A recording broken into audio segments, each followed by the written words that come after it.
Ew, what is good? My anime faithful, but it's good, yo. Whew. Alright, let's talk about it. This show has finally blessed us with an episode. I feel like it's pretty early for what I was told, or at least what I remember. Could have sworn it's supposed to be out in like October. So I wasn't paying too much attention to it being out. I saw one trailer and it was showing way too much, so I stopped watching it. To then come to find out that there's a full-blown episode out, and this episode was so hype. Thanks to one of the anime people. That's why I have this community. That's why you guys and gals are amazing. Seeing how any show I don't know about, you can just let me know. I'ma hop on watching it.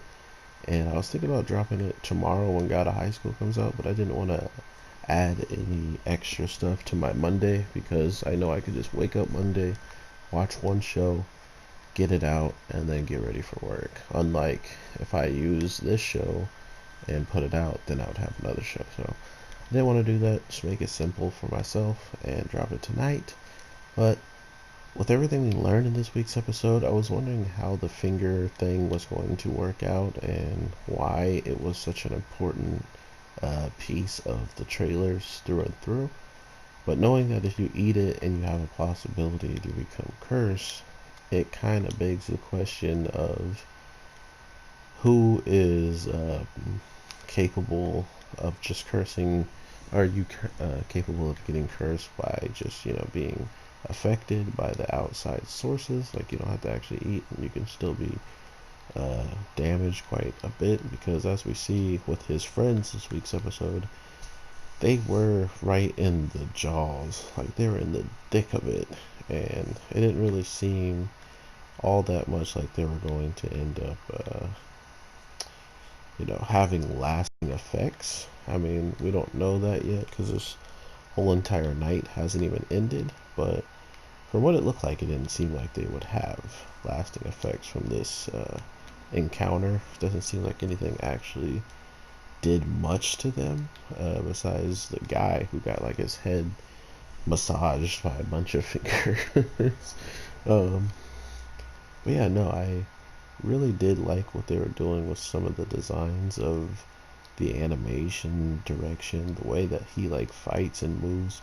He gives me a lot of vibes of how Gon and just like naturally fast and athletic people are in certain shows. So it was nice to feel that vibe from them, especially when he has no power supposedly and he's keeping up, or at least fighting these ginormous demons who are capable of not only putting out like this ridiculous energy, but without him getting cursed, so to speak, he would have not been able to been in a position to even fight back and completely destroy this monster. I mean, he absolutely obliterates this thing with no difficulty. So you can only imagine if he actually had some control of this, he's going to be able to do quite a bit with this power. So I feel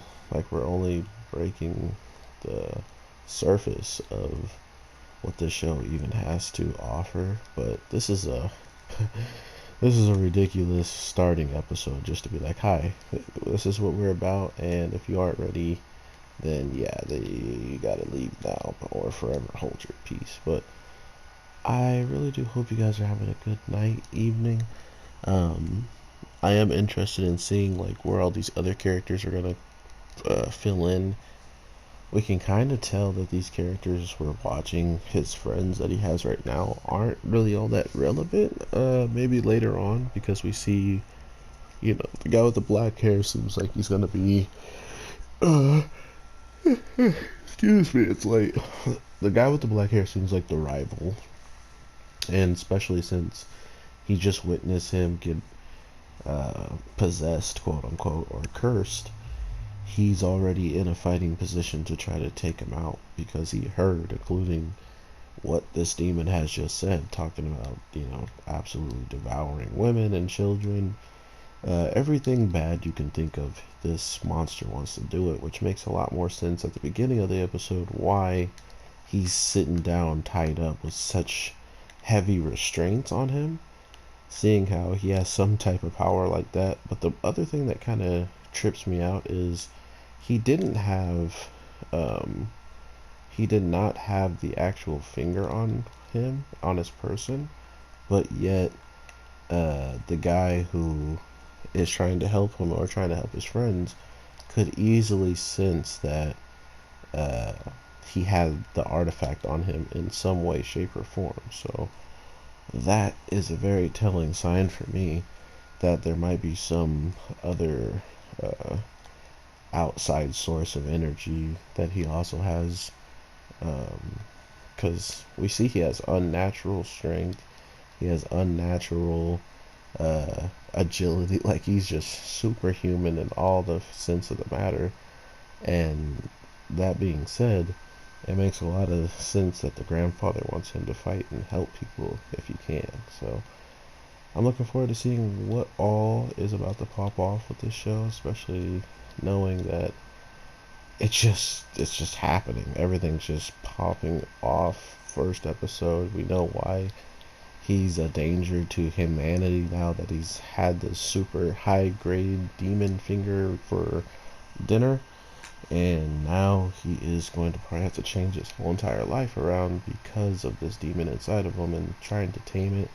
Kind of reminds me a little bit of the Karama, but uh, at least he actually chose to do it himself. Naruto just had it in him all along. Uh, I picked Yusuke because he also has a demon living inside of him. Same with Asta. So if you didn't know why I had these characters up on the screen before, now you know. With all that being said, I hope you guys are having a good night, day, whatever the case you watch this.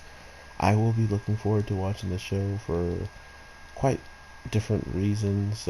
Seeing the plot play out, not to mention just seeing what's even capable of happening throughout this whole entire show.